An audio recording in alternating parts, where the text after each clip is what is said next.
All right, so you got the main event here. You have Glover Teixeira is the champion. He on DraftKings is 7,300. Comeback on Jiri is 8,900 in DraftKings. The line has shifted a bit. Right now, I have it at minus 195. Teixeira is plus 165. I did see some lines this morning that jumped out over 200. So the line could be shifting a little bit. It could be stabilizing. It could be just where I was looking. But you're grabbing this anywhere from minus 195 to minus 205, plus 165 to plus 175. That's where you're hovering around. DraftKings lines obviously don't change. You know, there's a lot to unpack in this fight, and that's why I don't know if we're going to get to the lesser fights. I think we're going to really stick to the meat and potato. And if you guys obviously want all of my content, you can go to MadLabMMA.com. We do have a very good promo this week that we're giving away a lot of stuff you guys should definitely check out. But, you know, when you look at this fight in its entirety, you got to not look at the numbers so much, and you got to look at the situations, the paths that both men have taken to get here, and momentum and timing. You know, timing is a very, very big thing in a fighter's career. Everything is about time. Everything in life, you know, is really about timing. And when you look at a guy like Glover Teixeira, this is a guy who did not have an easy road in the UFC. Okay, you know, he comes in under the umbrella, 33 wins, 7 losses. He's got 18 knockouts, and he's got 10 wins by submission. He's a 5th-degree black belt under John Hackelman, who, for those who don't know, he runs the Pit out in St. Louis Obispo, I believe it is, and he was what's it called? Chuck Liddell's former trainer throughout his career. He's also a 2nd-degree black belt in Brazilian Jiu-Jitsu, and I think now in his later part of his career, that is the avenue he probably wants to take, especially in this fight. Now, this is a guy who, you know, like I said, he's fought the elite of the elite. And I feel like he was a forgotten man for a while. And I feel like, in me, I'm a victim of it too, I'll be honest with you. You know, back in 2015, this guy was, you know, running through people. And then all of a sudden he came into a little bit of a buzzsaw with Anthony Johnson. He loses there. He beats Cannonier. He comes back. He loses to Gustafsson. He comes back. He wins, beats Serkinov, loses to Corey Anderson. Now, at this time, he's going through a fluctuation in his career. He's 42 years old right now. So back then, you know, you're looking at, you know, 38, 37. And the bigger guys, yeah, they last a little bit longer, but their joints, everything hurts a little bit more. It's a lot more weight bearing on you. There's a lot more thud, a lot more punishment that you're taking. Where when the lower weights, as they get older, you got to worry more about the speed. Are they losing that step? Are they losing that timing? So, you know, there is something to be said about being a bigger guy too. You know, with the injuries and the flexibility and stuff like that, there's a lot to be, you know, unraveled here. So I even at one point was like, Glover's always going to be Glover. He's always going to be that guy. He's always going to be that staple in the division. He's always going to be a top 3, top 5 guy, you know, but is he ever going to be able to take that right hand and slap it on top of the peak and then slap the left hand up and pull himself up? He just hasn't been able to do that. He's been in every position in fighting, from the worst points to the best points. But he's never been able to really pull himself up and capture UFC gold. After the Corey Anderson fight, during that whole fluctuation, we all started questioning him a little bit.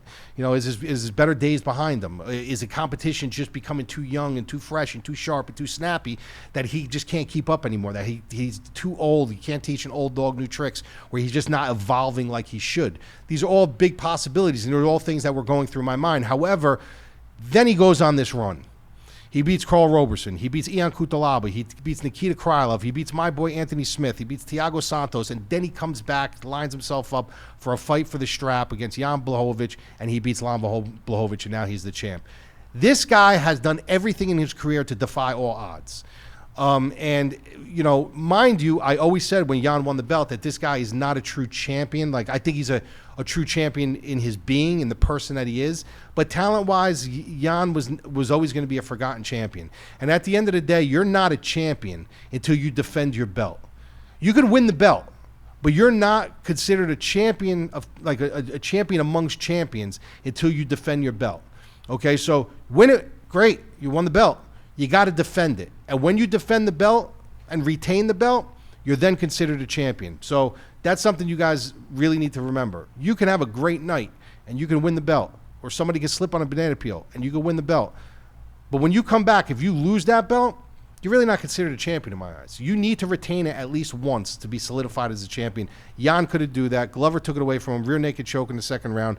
So now here he is fighting a guy in Jiri who has bursted onto the UFC scene. I'm not going to say the scene because he's been around for quite some time. This is a guy who has a record of 28-3. He's got 25 knockouts, 2 submissions. He's been knocked out 2 times. He's been submitted 1. So every fight that he's lost, the 3 fights he's lost, he has been finished. He's bursted onto the UFC scene very quickly, and it's kind of odd to me that he is getting a title shot off 2 wins. I know he's good. I know he's a super talent. I know that his striking is dynamic and he's got dynamite in his hands. And I know he's a very cerebral, creative thinker. And that's very important to me in fighting. That's what made Tony Ferguson great. You know, that's what even made Diego Sanchez what he was. He was a very cerebral thinker. He was a little nuts, but in a lot of ways, Jiri does remind me of a Diego Sanchez, just a more stable-minded version of it. He knows how to channel all of his philosophies into his fighting, where Diego's more about the meditation and you know, honing in the spirits and all this other stuff. And you got to believe in something. You got to believe in a higher power. So I get it. But the way Jiri does it is a little bit more methodical. It's a little bit more realistic, and it's a little bit more fight-derived. You know, so the guy is very sharp. The guy's got great striking. But does he deserve this spot, you know, against against Glover? And the part of me says yes, and a part of me says no. You know, he beat Volkan Ozdemir on his debut. Before that, he beat CB Dalloway, Maldonado. He got the fight back against King Mo, which King Mo was one of the guys who actually knocked him out. But he fights Volkan Ozdemir, who at the time he really wasn't the no-time Ozdemir that, you know, we remember. You know what I mean? Like, he lost to Cormier, he lost to Anthony Smith, he lost to Dominic Reyes, then he beat Ilir Latifi. Okay, he beat Rakic in a split decision, comes back, loses to Jiri, and then loses to Ankalaev. So, mind you, he you know, Ozdemir's fighting good competition, but at the end of the day, he's not some crazy world beater. Then he comes back and he fights Dominic Reyes, another very, very unpolished fighter. A guy who, is he good? Yes. Is he talented? Yes. Is he an athlete? Absolutely. But he's very unpolished, and he doesn't have those little tricks in the cage that somebody like Glover does have. The fight, I mean, Jiri chewed him up, spit him out, and picked him apart. But I will have this for food for thought that a lot of people may have forgotten about because obviously he was so beat up. He was rocked pretty bad in that fight against Reyes. Reyes caught him with a shot and stung him that put him on chicken legs. My issue with that was it showed me that if you clip him with the right shot, you're going to hurt him. We know he's been knocked out 2 times. We know that he's been put on Queer Street with Reyes. The problem with that was Reyes never followed it up. Reyes doesn't have that veteran savvy that he's going to follow up that shot. He's going to see the dripping blood, and he's going to go get his meal. Glover, in that same position, is going to clip him, put him on chicken legs, double blast him, take his back, and try to choke him out. He's not going to stand there, and he's not going to hesitate, and he's not going to wait, and he's not going to let him get his senses back. That's exactly what Reyes did. Reyes had an opportunity to win that fight, and he dropped the ball on it.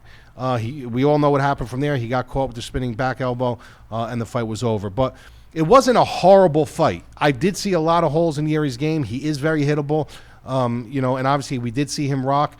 But here's the thing now, when you choose a fight like this, this is what's very important for you guys to understand. Choosing this fight is difficult for numerous reasons, but you got to categorize them this way. What do you trust more? Do you trust a guy that appears to be this dominant striker, which he is? You're guessing that he has a really, really good ground game. You know, that's going to be able to defend Glover off. If he does go to the ground, he's going to be able to get off his back.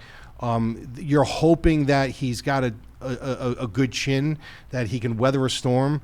So basically all you know about him is his striking and his philosophies, and that the guy's a game, talented, athletic fighter. Those are the things that you know. So do you take majority of a fighter of what you hope he's going to be? You're hoping he's going to be a good wrestler. You're hoping he's going to be able, or are you going to go with a known commodity that, yes, Is he chinny at times? Yes. Does he expose his chin? Yes. Is he a very traditional style, old school boxer, grappler? Yes. All these things about Glover are true. But you do know Glover's ceiling. You do know Glover's going to be there to fight. You do know what his pros and cons are. You know what you're getting from Glover. There's going to be no surprises. He's not going to throw anything new at him. It's going to be, he's going to come in there. He's going to try to box with him a little bit. He's going to try to get a takedown. He's going to try to grapple with him. He's going to let the fight come to him, see what it presents to him. Then he's going to ignite that way. Jiri, we know, this guy does not want to go to the ground. This guy wants to stand and strike. This guy wants to catch Glover with something. And that's basically his path. But you don't know what's going to happen if Glover takes him down. These are all things that you're assuming, you're hoping for. You're hoping that he's this guy that we all hope he is. I hope he is. But he hasn't proven it to me yet against someone like Glover. So although I don't mind him being the favorite in this spot, it's hard for me to pick him here with so many question marks against a guy like Glover who, yes, he's older, and yes, I told you he's got all these deficiencies that Jiri can absolutely capitalize on. But Glover has been shocking everybody for a long time. And I don't think this fight's going to be any different. I think Glover's going to come away. He's going to retain the belt. What happens after this, I don't know. But it's probably a fight that I'm not going to have any action on. I don't know yet. My action hasn't been put on the site yet. But I'm willing to side with Glover on this one. I'm going to go Glover Teixeira by late submission. And if it doesn't come through, it doesn't come through. But like I said, he's my known commodity. I know him. I know what he brings to the table, and I don't know these certain paths that Jiri might be tested in if he can actually survive them. So we're going to find out, and I'm going to roll with Glover and see what happens.